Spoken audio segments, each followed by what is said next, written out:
Bonjour, bonsoir à tous, vous qui regardez les vidéos, que ce soit le jour ou la nuit, ici DVD Pro Catch slash Mister Review. Enfin, on y est, aux dernières vidéos de Pay-Per-View, mais pas du côté de la WWE, cette fois-ci c'est du côté de la AEW. Et d'ailleurs, comme je vais faire dans les shows de la ROH auxquels j'ai cité en premier lieu, je vais enchaîner avec une double review, oui. C'est repartir pour une belle avec une double review pour ce AEW. Ouais, vu comment je l'ai fait pour la ROH, qui a eu lieu dans un show spécial d'AEW, puis avec la Action Wrestling, et également lors de Global Wars du côté de l'Arena Mexico au Mexique, dans l'arène de la CMLL, et que je termine avec Super Card of Honor, puis j'ai enchaîné avec Great American Bash, Saturday Night Main Event, puis Evolution, deuxième du nom en 2025. Et bien maintenant, on s'attaque tout justement à AEW All Elite Wrestling All In 2025 qui a eu lieu au Texas et pas à Atlanta. Voilà tout. Un des shows auxquels j'attends le plus et que j'attendais une chose, c'est que la EW met enfin une claque au visage de la WWE en montrant que certes, malgré la quantité, il y a la qualité autour des matchs et que c'est le seul moyen d'y prouver. Vu comment la WWE a essayé de s'emparer des différentes villes pour essayer de faire de quantité de shows avec le peu de qualité. Pourtant, vous pensez que j'attaque la WWE comme j'attaque la EW, mais il faut savoir du côté de la WWE, ces temps-ci, elle nous prend un peu pour des pigeons au niveau des prix. Ils veulent nous donner de la bonne qualité de show, mais avec un booking qui est, euh, qui est assez répétitif et que j'attends toujours un booking du tonnerre. Parce que oui, il y a des attentes, mais si on en tire une bonne conclusion de cette attente, c'est qu'on adore forcément. Et si l'attente est une déception totale, on le fait savoir. Eh bien, pour la AEW, c'est l'occasion pour eux de tout faire pour nous épater. Voilà tout. Avant que je m'attaque à la carte principale, je vais m'attaquer dans ce pré-show du Countdown Zero Hour. Donc oui, on a eu des paroles avec le panel, notamment avec Paul White, Jeff Jarrett et même René Paquette et d'autres invités, notamment une vidéo avec René Paquette en voiture avec son mari John Moxley, parce que oui, les deux sont mariés et qu'ils ont une petite fille également, auquel Moxley va dire ce qu'il pense de l'état de la EW et qu'il en a absolument rien à foutre que ça soit, on va dire, entre guillemets, en faillite ou pas, en sachant que lui restera toujours l'un des derniers champions de la compagnie. Et qu'ensuite on va voir d'autres promos diverges. Je crois qu'on va voir également dans le show principal, enfin, je crois que je vais peut-être dire plus tard, enfin, oui, j'allais le dire plus tôt, mais désolé pour ça. Mais on va passer quand même au premier match du pré-show. Donc, le premier match du pré-show, on a 8 man. Donc, si j'ai bien compris, c'est un match auquel on a 8, 8 hommes en par équipe. Donc, Son of Texas, donc l'équipe de Son of Texas, avec le naturel Dusty Rhodes, et de Spanish God Sammy Guevara, qui font équipe avec les frères Von Erich, Marshall Von Erich et Rose Von Erich, accompagnés par leur père Kevin Von Erich, contre la Shane Taylor Promotion, donc le leader Shane Taylor, Lee Moriarty, les Infantrides avec The Capt ou Captain Shundin, avec Carly Bravo, et qui sont même accompagnés par Trish Adora et Anthony Ogogo. Tiens, tiens, tiens, lui, ça fait un bail qu'on l'a plus vu catcher sur un ring. On dirait qu'il aime de faire la moindre effort de ce qu'il peut faire de ses capacités, ce très cher au gogo. Et pourtant, malgré un match auquel ça s'est grandement un peu tourné en bazar total, on va voir une fin avec les catcheurs qui vont faire des mandible claws et qu'on va voir un compte de 3. Et du coup, c'est la victoire des frères du Texas. Enfin, les frères du Texas. Non, c'est pas les frères du Texas. Les enfants chéris du Texas. Et justement, les vrais enfants du Texas également, ben, les frères Von Erich, avec leur père Kevin Von Erich. Donc voilà tout. Maintenant, deuxième match du pré-show. Encore un match à 8 par équipe. Tiens, ça commence à en faire 2 là. Avec The Conglomeration, équipe composée de Kyle O'Reilly, Hologram, Tomohiro Ishii, et également The Big Boom AJ, accompagné par son fils The Big Justice, et The Rizzler, contre la Don Callis Family, donc Rey Hechicero, Lance Archer, les RPG Vice, Rocky Romero et Trent Barretta. Et parmi, dans tout ce foutoir possible, eh bien, ces victoires de la conglomération et de Big Boom AJ, auxquels certes il y a eu des petits guet-apens, notamment intervention de Big Justice et je crois de The Rizzler. Et malgré tout, ça a permis à Big Boom AJ de faire sa powerbomb pour la victoire, évidemment. Et que je crois que j'en ai trop assez dit. Maintenant, le troisième match du pré-show, match par équipe de 2, donc un match à 4 si on peut appeler ça comme ça. The FTR, Daxar Woods et Cash Wheeler, accompagnés par Stockley Hathaway, contre les Hot Runners, Turbo Floyd et True Magnum, pardonnez-moi, et pas Magnoff, donc True Magnum et Turbo Floyd. Auquel je sais que les deux se sont déjà affrontés il n'y a pas si longtemps que ça, lors de collisions. Et pourtant, ils remettent le couvercle. Ils ont fait bonne impression lors de leur dernier affrontement. Est-ce qu'ils ont fait mieux que celui de collision? Un petit peu, mais pas beaucoup plus. C'est tout ce que je peux en dire de plus. Si ce n'est que ce sera FTR qui va gagner le match par opportunisme, justement, grâce à l'ajout et intervention de Scott Lee Hathaway.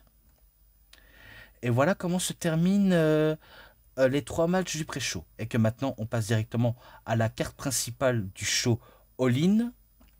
Et je crois qu'on va voir la promo de Adam Cole qui dit qu'il se retire de la compétition car il a subi une commotion cérébrale, je crois, pendant un match ou pendant un entraînement, c'est pas encore sûr.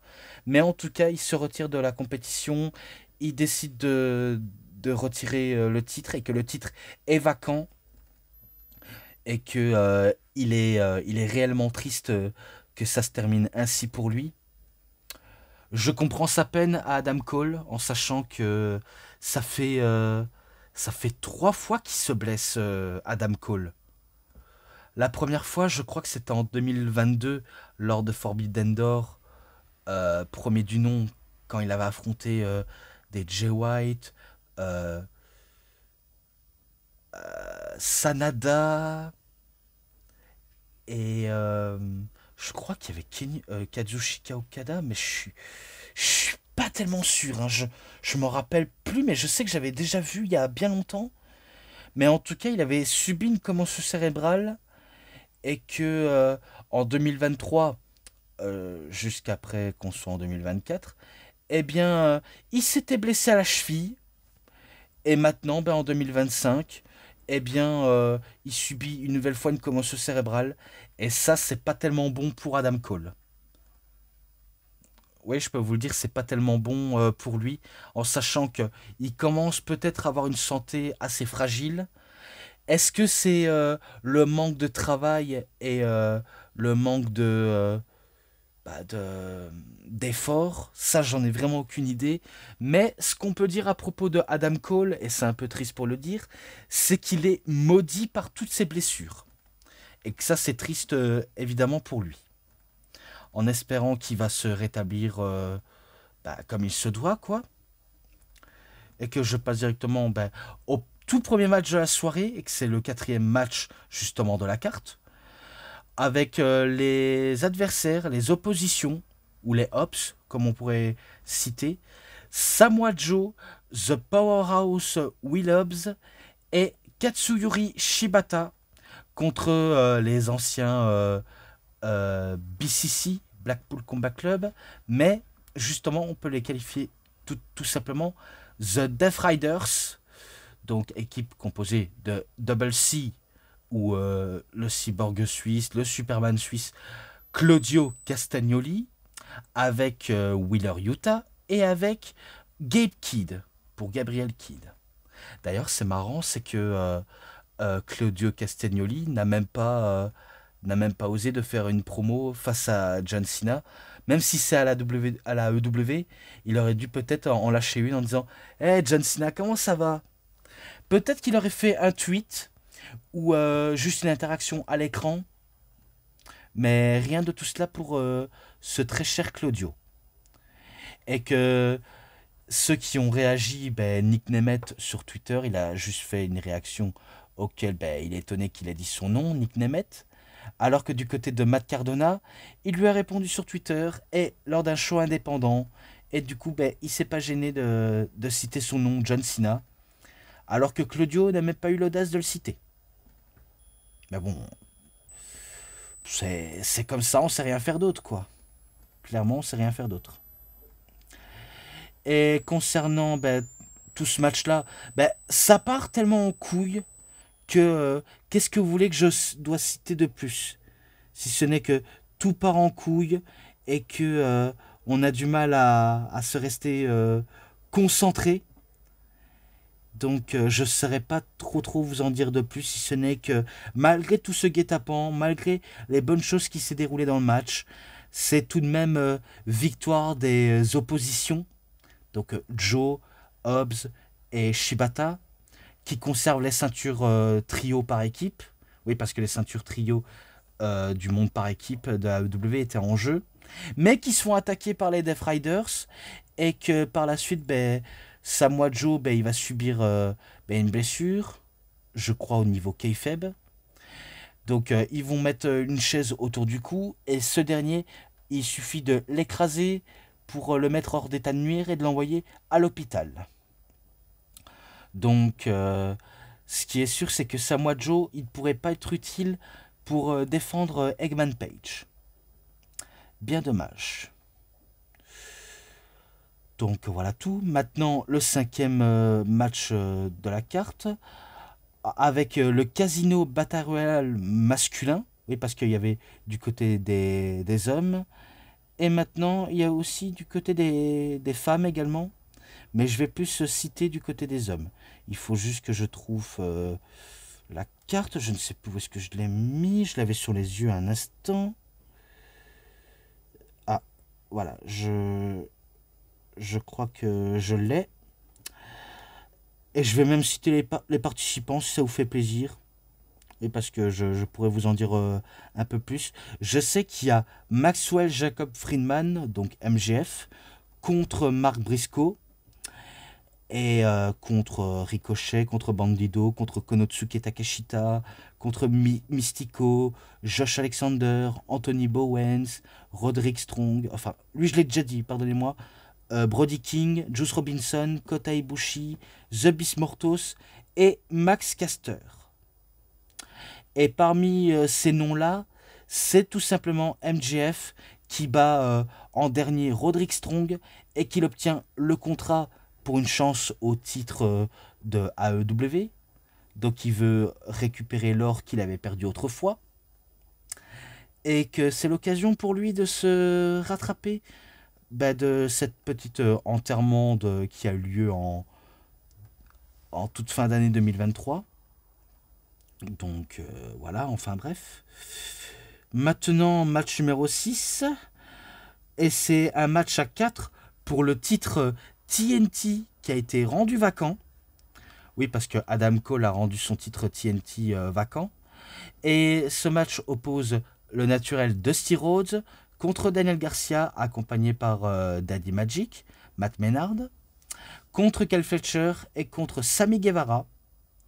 Donc oui, vous avez bien compris, Dusty Rhodes et Sammy Guevara, ils ont combattu plus tôt lors du Zero Hour et qu'ils se retrouvent encore dans ce show, vu comment on décide de faire un match à 4 pour faire vibrer les fans, pour qu'ils soient contents de ce résultat. Donc que ça peut être bien ou non, l'important c'est nous divertir. Et que les 4 hommes sont également démarqués comme toujours, comme dans la Casino Bataille Royale, et dans n'importe quel match, etc.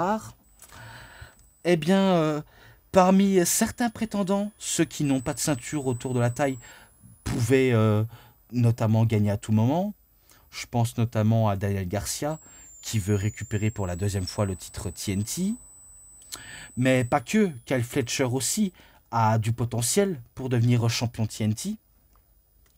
Ensuite, tu as Sammy Guevara, qui l'avait déjà été par le passé, mais qui veut redevenir champion. Et puis, il y a Dusty Rhodes. Dusty Rhodes, je vous le rappelle, et Sammy Guevara également, ils sont champions uniquement par équipe de 2. Puis un titre par équipe de trio avec Marshall Von Erich.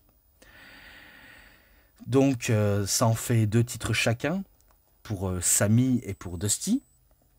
Mais ce qui va se passer, c'est que ce sera Dusty Rhodes qui va battre ses participants pour devenir champion TNT d'AEW. Donc ça en fait un 3e titre autour de sa taille.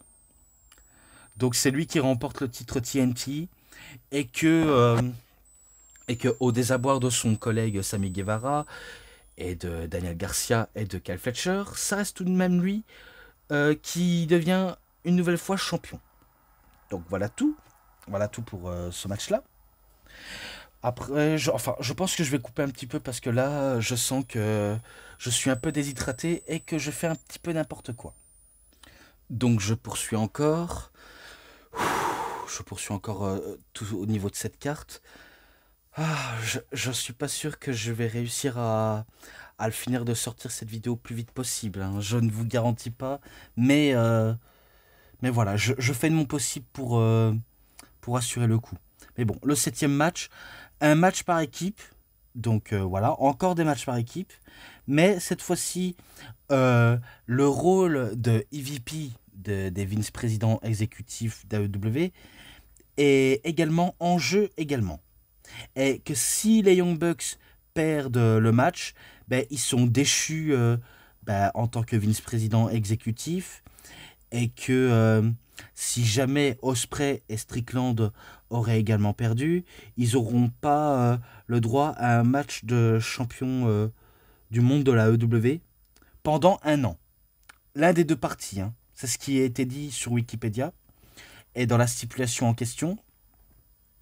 Donc vous avez compris, Swerve Strickland et Will Ospreay, accompagnés par Prince Nana, contre les EVPs, les Young Bucks, Matthew Jackson, Nicolas Jackson, et auquel je suis sûr, il y a eu que des matchs de spot, vu comment ils aiment tout ce qui est Spotfest, les Young Bucks, même également Swerve et Ospreay, c'est un peu leur dada. Et pour être honnête, je ne sais pas si Dave Meltzer va noter ce match-là, et pourtant, en le connaissant, il en est capable de citer un match 5 étoiles, en sachant qu'il y a Will Ospreay dans le match, et qu'il a aussi les Young Bucks, et qu'il aime un peu trop lécher le bonbon de la EW en elle-même. Il en est capable de leur mettre un joli 5 étoiles, voire un 6 étoiles, vu comment il faut savoir mieux le connaître, ce Papy Metzler. Eh bien, on a eu des tas de prises bien possibles, même des enchaînements à 2 entre Ospreay et Strickland, que ce soit avec les super kicks retournés, les swerve les swerve kicks, enfin, j'ai pas le nom du terme. Il y a ceux qui pourraient le mieux le décrire que moi au niveau de son coup de pied stylé qui fait Strickland. Alors que les Young Bucks, c'est des super kick party. Tu en veux des super kicks, en voilà, c'est super kick party. On échange les chaussures et on fait du sacré massacre de super kick. Ouais, voilà ce que c'est leur dada. Et pourtant, malgré tous les tentatives de Young Bucks de essayer de conserver leur rôle de président exécutif, eh bien, ils vont se faire laminer par Osprey et Strickland. Je crois qu'il va y avoir un Hidden Blade et un Swerve Skull, je crois. Ou un double Swerve Tomb. J'en ai vraiment aucune idée, mais en tout cas, ils ont travaillé à deux de manière très sérieusement. Et ils vont faire le pin sur l'un des deux catcheurs pour le compte de 3. Et par la suite, ben, c'est eux qui remportent le match. Et que enfin, les Young Bucks sont déchus de leur rôle en tant que vice-président exécutif de la AEW. Est-ce que c'est dans le kayfabe d'une storyline ou est-ce que c'est pour de vrai? Je ne pourrais pas vous dire, hein. Mais ce qui est sûr, c'est que au moins c'est bien fait pour leur gueule. Malgré qu'ils sont talentueux, on peut reconnaître que ils ont été très divertissants, mais je les trouve absolument très très cons, malgré tout. Donc voilà tout. Je pense que j'ai pas trop grand chose à en citer de, de ce match-là. Vu comment je passe directement au match numéro 8. Et le match numéro 8, ben, c'est un casino gauntlet féminin bataille royale. Je crois que c'est cela. Pour avoir une chance au titre féminin de la AEW, donc sur un contrat. Les participantes, il faut que je trouve les noms des participantes. Voilà tout. On a Athena, on a Krista Landers, on a Megan Bain, on a Willow Nightingale, on a Tai Conti, ou plutôt Tai Melo, on a Tekla, on a Julia Hart, on a The Queen Aminata, on a Mina Shirakawa, on a Thunder Rosa, Suiri et Alex Winsord. Et parmi l'une d'entre elles qui ont tout tenté pour essayer de rester jusqu'au bout dans le match, bah, malgré qu'il y a eu des petits quiproquos, des interventions de Harley Cameron, et j'en passe de tout ce patelin-là, bah, ça reste tout de même Athena qui va réussir à éliminer... je sais pas qui elle va réussir à éliminer, il faut que je revienne dans le résultat. Oui, voilà. Je crois qu'elle élimine Mina Shirakawa et que c'est comme ça comment elle obtient le contrat pour une chance au titre féminin. Et que est-ce qu'elle va avoir un deuxième titre à son palmarès? On ne sait pas. On verra pour l'avenir. Voilà tout. Maintenant, match numéro 9, et c'est un match à 3 par équipe pour les titres du monde par équipe. Donc c'est un match à 4. Enfin, un match pour les ceintures de match à 4. Enfin, tag team par équipe de 2, quoi. C'est plus simple de citer tout cela, hein. C'est plus simple de dire les choses un peu faciles que difficiles. Même moi, je me complique la vie de manière un peu inutile. Mais bon, ce n'est pas grave. Le Hurt Syndicate.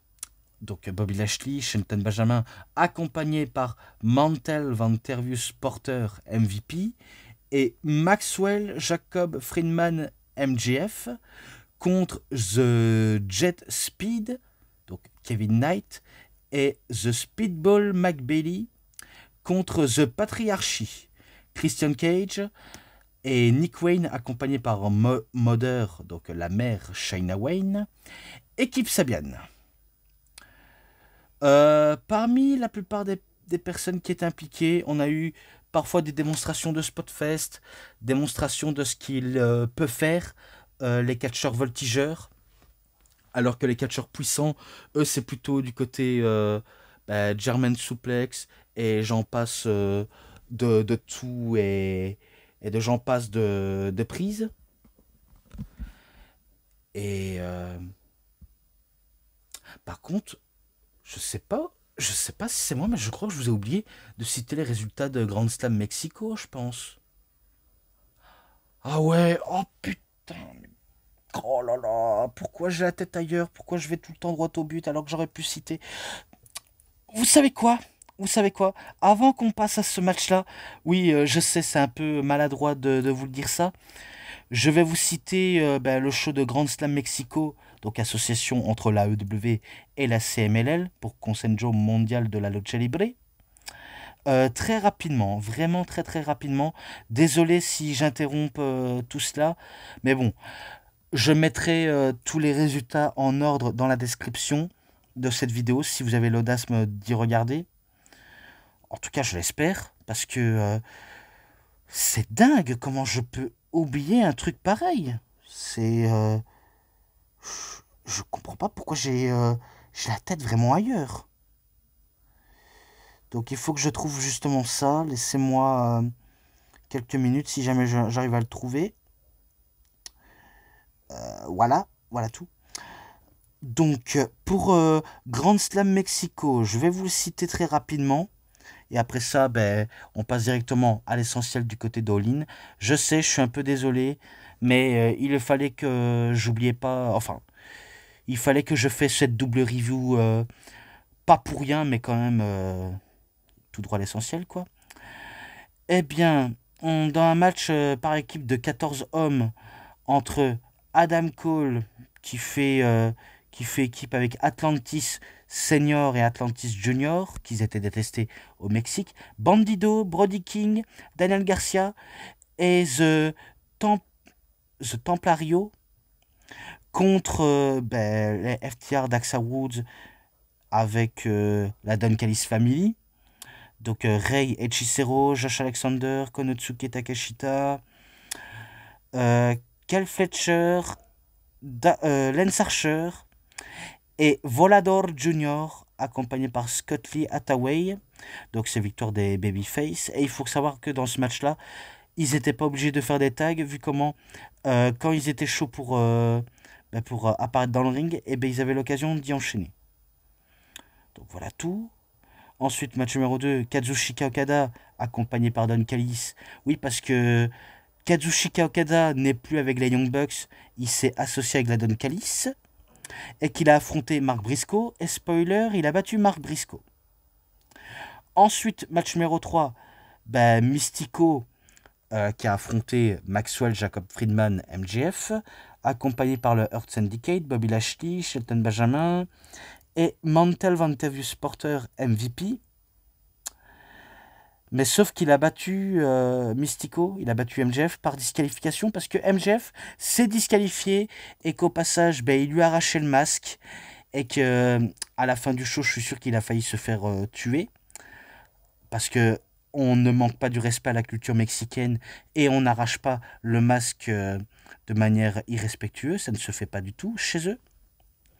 Donc voilà tout.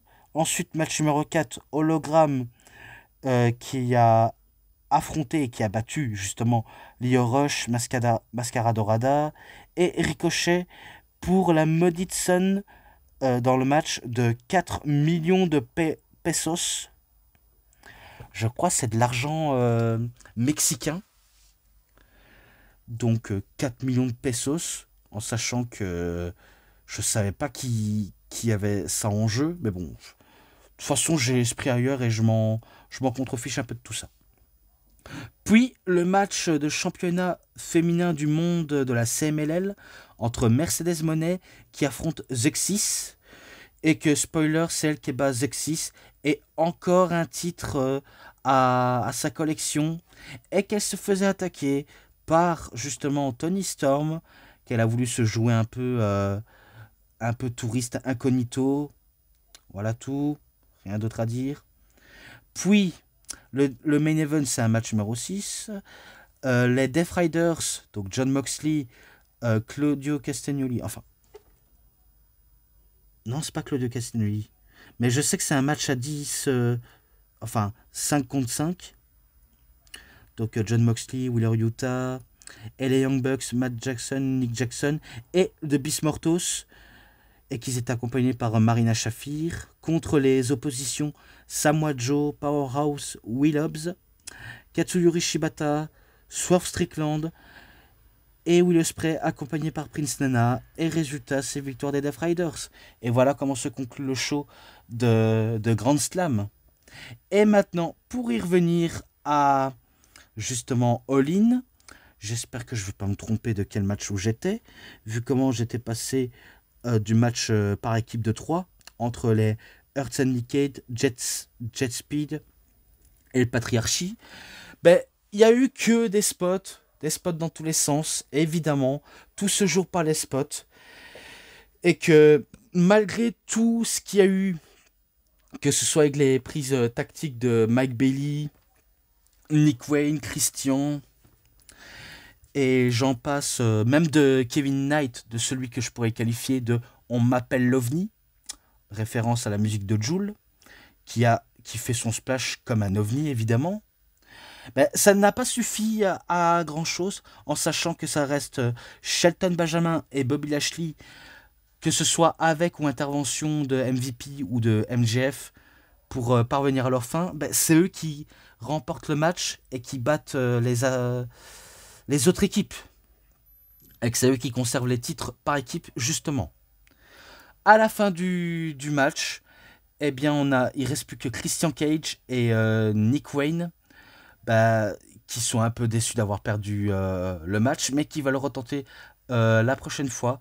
Sauf qu'il n'y aura pas de prochaine fois, car Nick Wayne a décidé de trahir son patriarche, a décidé de trahir son faux père, donc Christian Cage, et qu'il oblige sa mère à le gifler, et également Kip Sabian à faire le sale boulot. Donc oui, le fils et la mère qui se rebellent contre Christian Cage, et qui a également FTR qui viennent s'ajouter à la fête. Et du coup, ils veulent faire exactement le même sort qu'avec Cope, c'est de faire un concerto pour le mettre hors d'état de nuire pendant des mois et des mois. Mais Christian a été sauvé par la musique de Adam Copeland, donc Cope, si vous voulez, Edge, qui arrive pour faire chasser Nick Wayne, sa mère, Kip Sabian, les FTR avec Scott Lee Hathaway. Donc il décide de les faire fuir, et puis il croise Christian, il le relève. Je crois qu'il prend le micro et qu'il va dire que maintenant, vu comment tu n'as plus de famille, je crois que c'est cela. Enfin, je sais plus évidemment ce qu'il a dit, parce que j'essaye d'être concentré comme jamais, mais parfois il m'arrive d'oublier certains passages de promo, et ça je m'en excuse sincèrement. Mais en gros, ils veulent refaire équipe pour la toute dernière fois, et ça permet à eux deux de terminer enfin leur carrière à la EW. Je crois que c'est ça leur but initial. Donc voilà tout. Je crois que j'ai pas trop grand chose à en citer. Voilà tout. Il leur reste que 3 matchs en plus. Pourtant à citer c'est bien, mais regarder c'est beaucoup mieux. Hein. Parce que citer, ça peut être bien dans le sens où tu as grand chose à dire, mais quand tu perds tes moyens, c'est un peu frustrant hein, d'être tout le temps à être de citer tous les détails un à un, alors que regarder c'est beaucoup plus mieux, je trouve. Hein. Mais bon. Le match numéro 10, c'est un match pour le titre du monde féminin de la AEW entre The Timeless Toni Storm, accompagné par son fidèle majordome Luther, contre la multiple championne de multiples fédérations, Mercedes Moné, la CEO. Eh ben, comment vous décrire ce match-là? Ce match-là est what the fuck. Je vous le dis tout simplement, c'est totalement what the fuck ce match-là. Parce que on se rappelle des semaines, hein, les deux ne sont pas cessés de se chercher, de se trash talker entre guillemets. Hein, je vais je vais te détruire, ou encore je vais t'arracher les ins, je vais te défousser le troufion, de jouer au morpion avec tes nichons, tout ça. Ça c'est, ça c'est les paroles de Tony Storm qui me faisaient énormément rire. Et puis t'as Mercedes Moné qui a essayé à multiples reprises de jouer dans le jeu de Tony Storm. Elle a beau jouer dans ce terrain-là, ça n'a pas non plus trop grand effet sur l'intemporaire, la Marilyn Monroe version catch, qui est Tony Storm. Et dire, et dire que quand j'ai vu l'Instagram du connard du catch, il était présent sur place pour voir ce show. Et ça, c'est bel esprit à propos du connard du catch. Mais pourquoi je vous dis que c'est what the fuck ce match-là, tout simplement. On a eu des bons trucs, des bons spots également. Mais par la suite, il va y avoir un moment assez marquant. C'est quand l'une des deux va faire des tentatives de Tombstone Piledriver. Et avant qu'on en vienne ici à propos de tout cela, justement, revenons-en au passé avec une certaine Trish Stratus et Mickie James lors de WrestleMania 22 en 2006. Je crois que vous vous en rappelez sûrement le moment où Mickie James avait, certes, avait une histoire contre Trish Stratus, auquel elle était une fan complètement hystérique, et qu'elle veut être aussi proche de Trish Stratus que n'importe qui oserait d'être aussi proche. Et que ce qu'elle va faire pendant le match, justement par le passé, c'est qu'elle va oser mettre sa main dans la teute de Trish Stratus, et que devant les caméras, elle va oser se lécher les doigts comme si elle est aimée de faire ce genre de trucs obscènes, même si ce n'est que, on va dire, à manière très différemment. Mais il faut savoir qu'à l'époque, d'un autre côté, Vince McMahon, quand il gérait la WWE encore à cette période-là, d'un autre côté, ça l'excitait de voir ça se dérouler sous ses yeux. Mais quelque part, il était excédé de ce genre d'action. Parce que oui, quelque part, ça l'excite, mais ça l'excite pas tellement quand il y a les sponsors qui voient ça, et d'autre côté en bourse qui voient ce genre de détails obscènes et qui veulent pas qu'ils lâchent leurs principaux clients, si vous voyez ce que je veux dire. Donc certes, il y a eu des petites répercussions à propos de cela, mais est-ce que Tony Khan a été excédé, ou plutôt ça l'a plutôt excité de voir ce genre de truc obscène? Parce que ce qu'elle va faire, Tony Storm, si vous avez des enfants que vous regardez avec vous, ou alors vous êtes tout simplement enfant, un petit conseil, ne les faites pas regarder cette vidéo, ne les faites absolument pas écouter non plus. Et aussi, également, ne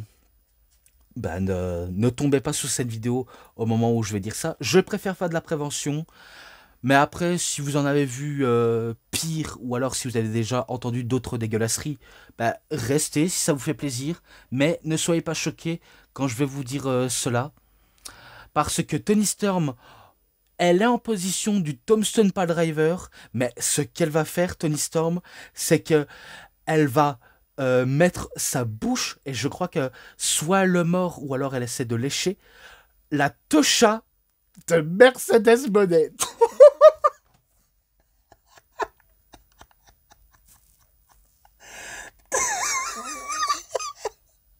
Je vous jure que c'est vrai.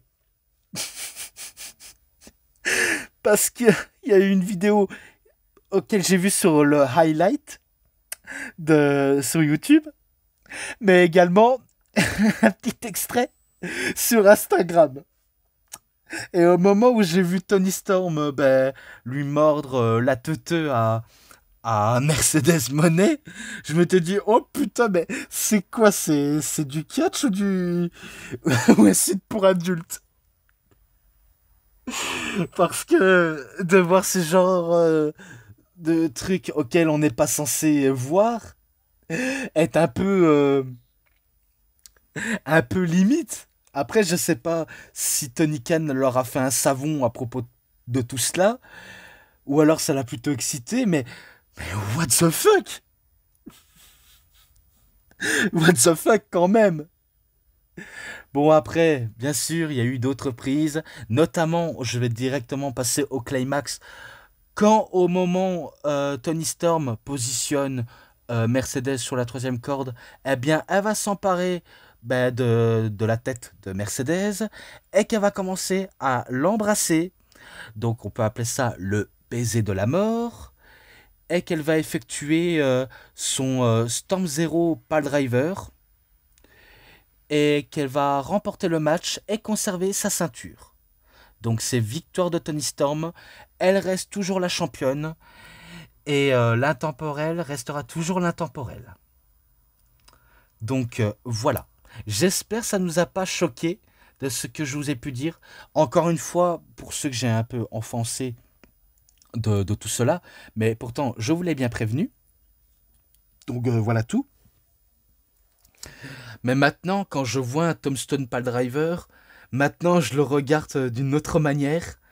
Et bon, après, c'est pas pour rien pourquoi on appelle ça un 69, hein, un 6-9. Rien à voir avec le rappeur, hein, rien à voir. Mais la position du 69, et qu'on pourrait baptiser ça le 6-9 Piledriver. Ouais, ça peut se nommer comme ça. Donc j'en ai terminé avec ce match qui m'a fait rigoler, vraiment rigoler à propos de tout cela. Maintenant, plus que 2 matchs après c'est terminé. Et le match en question auquel on va parler, c'est le gagnant gagne tout.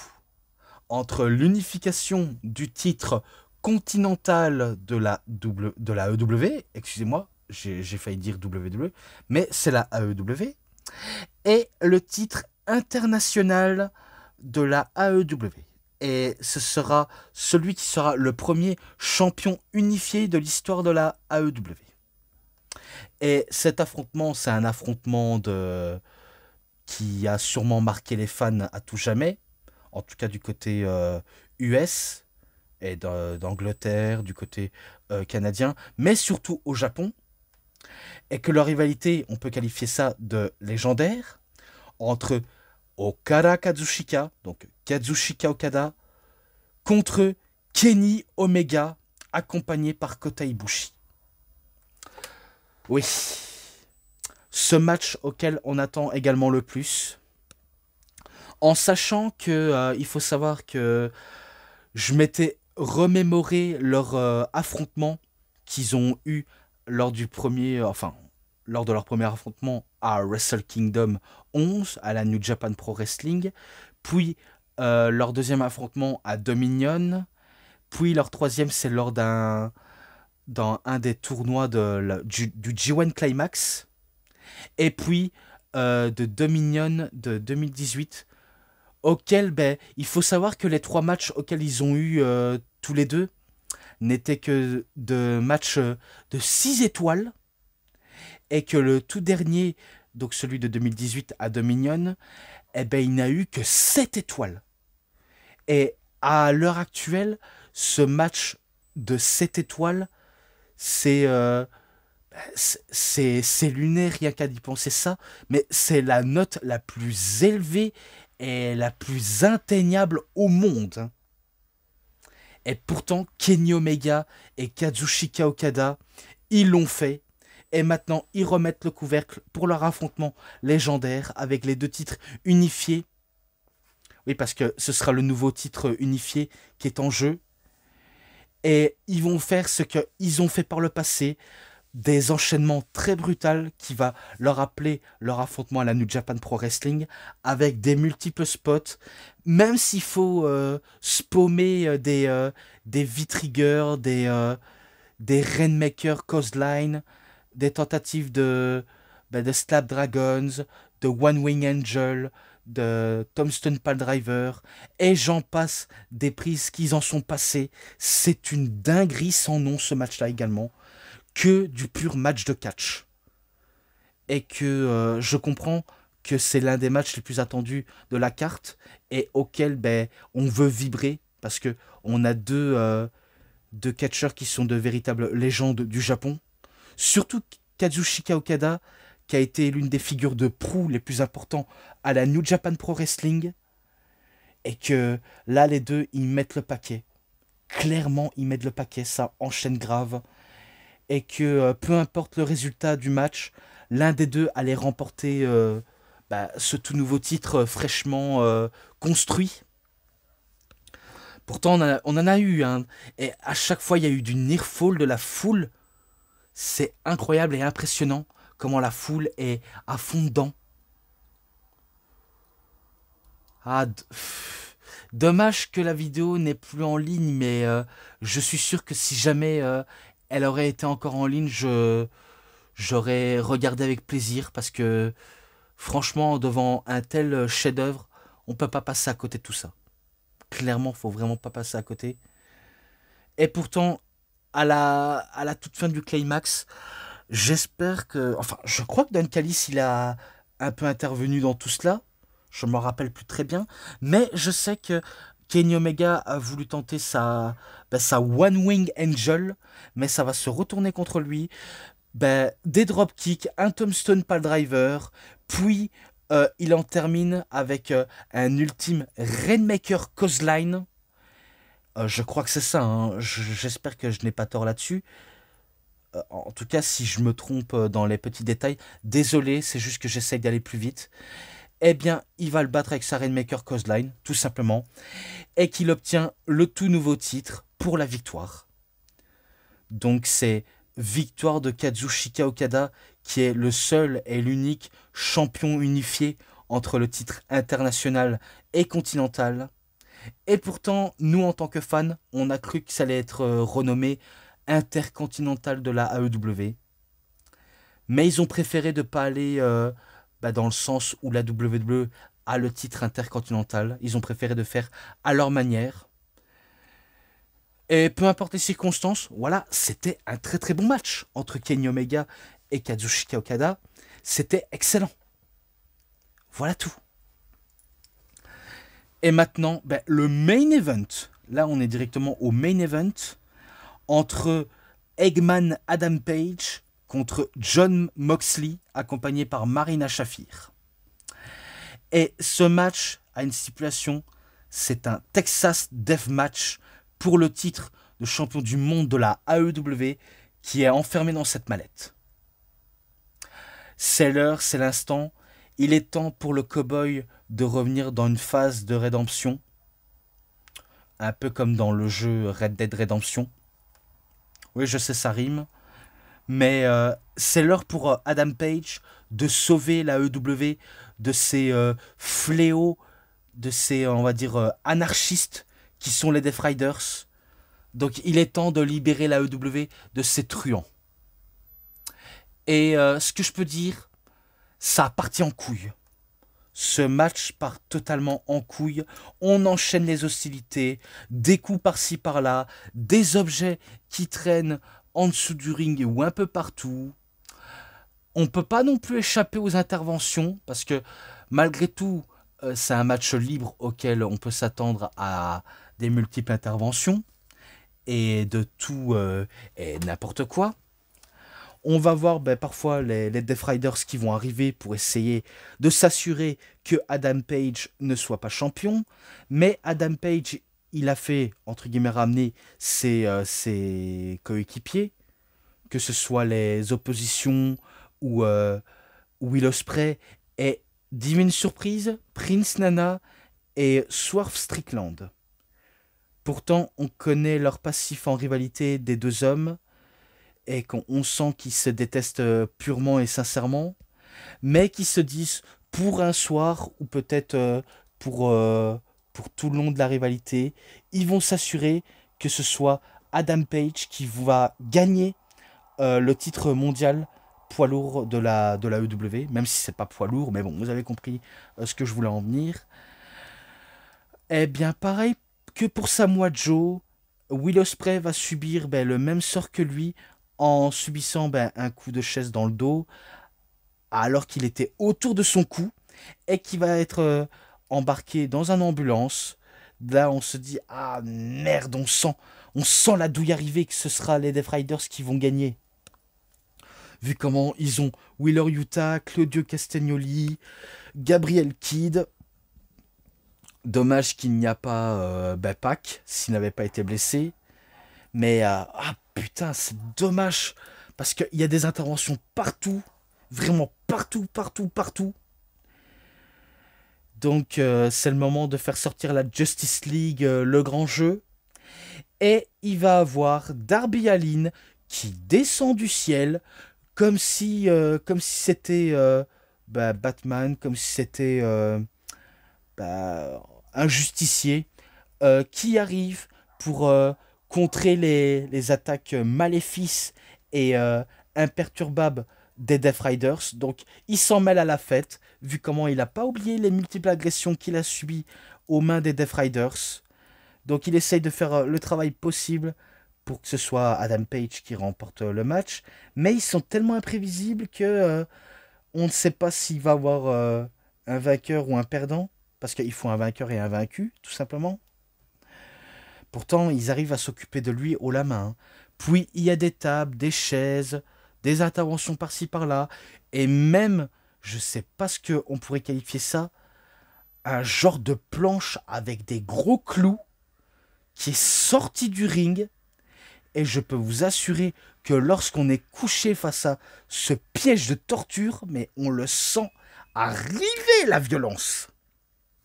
Et que Jon Moxley ne peut pas s'empêcher de saigner dans un match aussi violent et brutal. Pareil pour Adam Page, évidemment, vu comment lui aussi il va y passer à la torture suprême. Ah là là, qu'est-ce que... Il y a tellement trop de noms, tellement trop de noms à citer que je pourrais vous en dire le plus marquant dans tout cela, c'est qu'il va avoir un type masqué de Blue Panther et qu'on entend des chants yes, yes, yes. Donc il s'agit tout simplement de American Dragon, Bryan Danielson, qui fait encore son retour. Il avait fait son retour lors de la Action Wrestling, de la ROH à la CMLL, et maintenant, lors de All In, eh bien, il fait son retour pour faire son running knee sur Wheeler Yuta, donc il s'en prend à celui qui l'a trahi, et qu'il enjaille la foule, puis il quitte la scène pour laisser place à Adam Page de terminer le boulot. Donc il y avait une chaîne auquel Swerve Strickland avait donné à Adam Page. Et du coup, il va entourer la chaîne autour du cou de Jon Moxley. Et Jon Moxley, il est à deux doigts de faire des convulsions, à deux doigts de mourir. Et qu'on enchaîne avec des tas de prises, notamment la Birdshot Lariat. Et d'autres prises, je crois, qui a été utilisée, notamment le Reverse Pile Driver.